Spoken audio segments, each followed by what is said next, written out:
first interest in design came about in the Midlands, where Land Rovers and Range Rovers are built. And a particular building had quite a great influence on your interest in design. A lot of that is carried through. What was that building? It was right in the centre of Coventry, and the building was actually called the Round Cafe. It sat on a central column, cylindrical, with a lot of glass. And as a very young child, I used to sit in there. My mother worked in there for a while. So I was introduced to this world of modernism and futuring from a very young age. Gerry, when you look at these two cars, they're obviously directly related. It also shows how things have utterly changed since the day that car was built as a luxury SUV. Remember that we're looking at the original here and where we currently are today, and there's two iterations in between. So that evolution, when you're looking at this to that, it's quite polarising.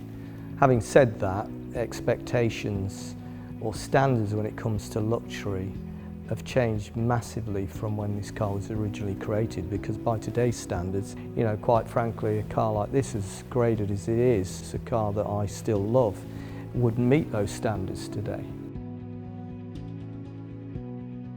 There's another object here, an Eames chair. I know it's one of your favourite designs. It has certain values that are important to me in design, being true to materials. The fact that rather than covering up the structure, the base, they've celebrated that. The way it's constructed is as much about the design as the pure aesthetics. And I know another one of your interests is wristwatches.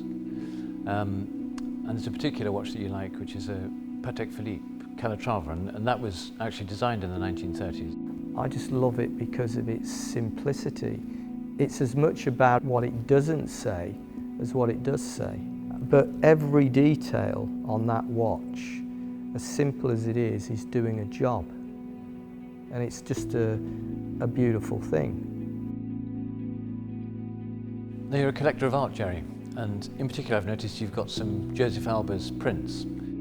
One of the reasons why I like Alber's so much is the precision of his work through the printing process, silk screen printing, which allows you to get perfect lines of connecting colour.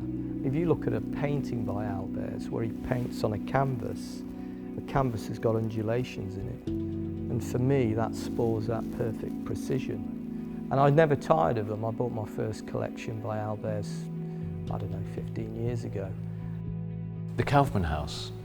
It occurs to me there are lots of features of that house which I can now sort of see in that Range Rover. There's the kind of bringing the outside into the house.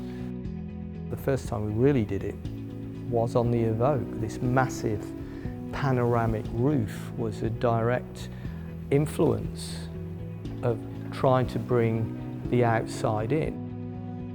People tend to think of design as something you just add. It isn't. Design is actually the glue that pulls everything together.